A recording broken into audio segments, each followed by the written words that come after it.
It felt like the entire universe was conspiring against King Charles when he was just trying to sign some documents. And that's not the only time a member of the British royal family has made headlines for the wrong reasons. In the early 90s, Princess Diana had more than one thing to be upset about. She was on the verge of separating from then Prince Charles, whose affair with Camilla Parker Bowles had left her feeling silenced.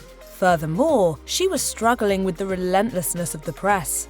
While discussing why her marriage disintegrated in a 1995 interview with the BBC, she recalled, "There were 3 of us in this marriage, and the pressure of the media was another factor, so the 2 together were very difficult." So it was hardly a surprise in 1992 when Diana publicly lost her temper with Charles on a trip to Jaipur, India. She was expected to present her husband with a little blue box. He tried to plant a performative kiss on her lips, but she quickly turned her head. Cameras then shuttered like wild. In the documentary, Diana, A Dangerous Game, royal expert Ingrid Seward explained, "She moved her head away," which was the classic picture because this is a woman who is just longing to humiliate her husband, and she humiliated him in front of the world because the picture went all over the world. On June 15, 1987, Prince Edward organised an ill-fated televised fundraiser called the Grand Knockout Tournament. From a fundraising perspective, the event was actually successful. With 18 million viewers tuning in, the programme ultimately raised £1.5 million for charity. However, from a public relations perspective, it was a disaster, in no small part due to Edward's on-camera behaviour. The trouble started after filming wrapped up, and Edward went to the press room to address the media. As journalist Richard Kay recalled in the documentary, Edward and Sophie, the reluctant royals, "The media were all invited, but we were not invited to actually watch the event because it was being filmed behind closed doors. And there was a press conference at the end of filming, and Edward dashed in." Edward then proceeded to ask the press if they enjoyed the event, and the room of journalists stared at him in bewildered silence. The prince was so bothered by this that he proceeded to unforgettably lose his temper, as he sarcastically declared to reporters, "One of these days, you lot are going to have to learn some manners." Well, thanks for sounding so bloody enthusiastic. What have you been doing in here all day? Unfortunately for the prince, the embarrassment of the moment stuck with him for quite a while. It all backfired spectacularly. Princess Diana famously struggled with persistent media attention until the very end of her life. She was followed on the ski slopes, to the south of France, and even once to the gym, where she was photographed with a hidden camera. As she famously stated in a groundbreaking 1995 BBC interview, "I can't tolerate it because it's become abusive and it's harassment." So it's not exactly surprising that Diana eventually lost her temper with the paparazzi. One video from around the time of her divorce from Charles features her being stalked on a Caribbean vacation. She stepped out of her car, faced the paparazzi, and promptly lost her cool, as she told the photographers to get lost. She then approached them and waved her arms, as if she was shooing pigeons away. While public frustration can be considered unbecoming, it's not hard to believe that Diana was justified in this case. After all, as her son Prince Harry recalled in the BBC documentary, Diana, the press played a major role in his mother's death, as the paparazzi continued to take photos of her even while she was dying in a car. Princess Diana was far from the only royal who resented the press. Her former brother-in-law, Prince Edward, was also frustrated by how the British media zeroed in on royal life. In 1993, he garnered significant tabloid attention when he began dating his future wife, Sophie, Duchess of Edinburgh. At the time, the public was desperate for a sliver of positive news following the separation of Charles and Diana. As Julie Montagu divulged in Edward and Sophie, the reluctant royals, the press loves a good royal wedding, so, of course, the press does what it does best, and that's starting to speculate. When is Prince Edward going to propose to Sophie? The tabloid press are insisting the couple are preparing to announce their engagement in the next few months. Thus, Edward faced mounting pressure to propose to his girlfriend. Ultimately, the scrutiny became too much for him to bear. In a 1996 interview with Radio Times, he severely lost his temper as he declared, "If you shut up, mind your own business, and let me do it when I want, it's much more likely to happen. The more people second guess, the less likely it is. I just won't do it. There is little escape for anyone in the public eye."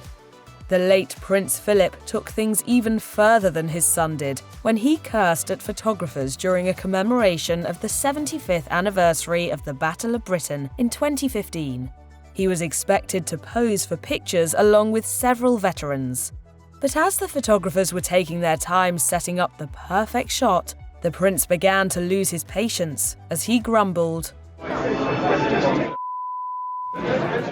The clip also captured Prince William's reaction as he tried to stifle a giggle at his grandfather's indiscretion.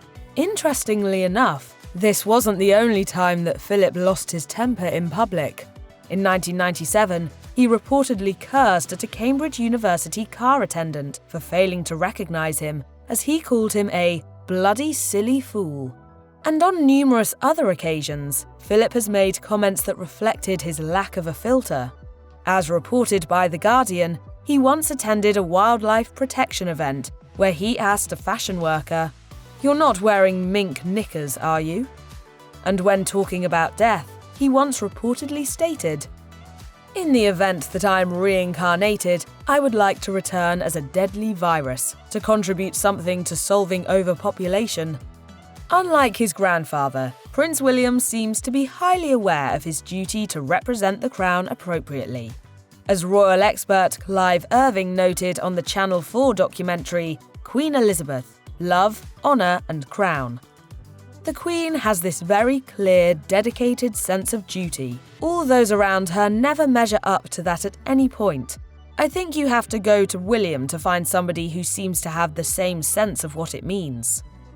And, for the most part, William has largely avoided scandal. But despite that sterling reputation, there was one time when he truly lost his temper.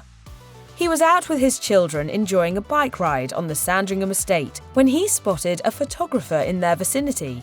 He reportedly rushed to his children's defence and told off the paparazzi. As royal expert Robert Jobson explained on an episode of The Royal Beat, William went steaming over and really ripped him off and told him what he thought. He is fiercely protective of his children, and that's right. Everyone has their moments.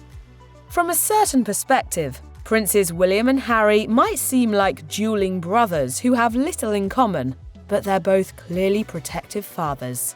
We're brothers, we'll always be brothers. We're certainly on different paths at the moment, but I will always be there for him, and as I know, he'll always be there for me. That protectiveness was abundantly clear in 2019 when Harry was on tour in Morocco.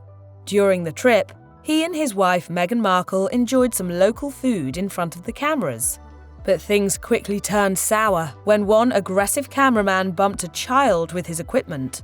Harry promptly lost his temper and even got a bit physical. The prince marched over to where the cameraman was standing, placed his hands on the camera lens and pushed it back. Harry then motioned for the cameraman to back off and stared at him angrily. Once the cameraman stepped away, the prince proceeded to check on the boy and give him a pat on the arm. This incident foreshadowed the protective attitude that Harry would eventually adopt with his own children. As the prince vowed in the documentary Harry and Meghan: An African Journey, "I will always protect my family. I will not be bullied into a game that was responsible for killing my mother." Princess Catherine is known as a fashion icon with a pristine reputation, but that doesn't mean she isn't human. Like plenty of other mothers, the Princess of Wales has occasionally lost her temper while dealing with rebellious toddlers.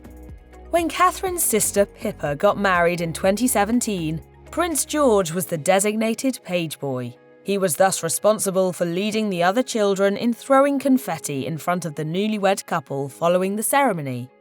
Alas, it didn't exactly go as planned. Photos published in the Daily Mirror show that George was sulking during the confetti phase of the wedding, and he may have even stepped on his aunt's bridal dress. Naturally enough, his mum sprang into action and scolded her young son. Besides this incident, Catherine hasn't been spotted disciplining her children in public very often. She's generally known for taking a less severe approach to her kids' social education, as she avoids traditional punishments. Instead, William and Catherine reportedly prefer to correct their kids' behaviour through conversation. As one royal source told The Sun in 2020, "Things are explained and consequences outlined, and they never shout at them." Many senior members of the royal family live a rather luxurious life, thanks to a team of employees that cater to their every need. And King Charles III's staff is reportedly known to be kept particularly busy. In the Amazon Prime documentary, Serving the Royals, Inside the Firm, Princess Diana's former butler Paul Burrell listed several of the tasks assigned to the monarch's staff. As he revealed, his pajamas are pressed every morning, his shoelaces are pressed flat with an iron, the bath plug has to be in a certain position, and the water temperature has to be just tepid. Perhaps as a result of all this pampering, Charles has been known to lose his temper when things don't go exactly according to plan. One public example of this occurred when he grabbed a pen that started to leak. He was so upset that he couldn't help but vent some frustration. Unfortunately, Charles's public outburst wasn't exactly well received by everyone. In an interview with GB News, royal expert Paul Duddridge analysed the public's reaction, and apparently not even huge monarchists could defend Charles's behaviour. According to Duddridge, supporters of the UK and the royal family are kind of shocked at the seeming petulance. The pen incident wasn't the only time that Charles made headlines for the wrong reasons. During a 2022 visit to Wales, he and his wife Camilla, Queen Consort, toured the soccer club Wrexham AFC. Afterwards, they performed a royal walkabout, during which they greeted crowds of adoring fans. Alas, Camilla seemed to linger at the event a little too long for the king's liking. In a moment captured on camera, Charles could be seen losing his temper and complaining to his staffers about Camilla. As he asked in exasperation, "Can we try to get her back again? We need to go. I was trying to wait for her, but she goes on." Ironically enough, Camilla isn't the only one who can get too chatty on official visits, as Charles reportedly also has a reputation for running late. According to the book Elizabeth by Camilla and Charles's friend Giles Brandreth, the Queen Consort even has a strategy to get her husband to hurry up. As Brandreth revealed, when he is running late or talking too much, she tugs discreetly at the back of his jacket, sometimes quite vigorously. But Brandreth also noted that Camilla helps Charles on his bad days. As he wrote, "When he gets tetchy, she soothes him, putting out a hand and kneading him gently in the small of his back."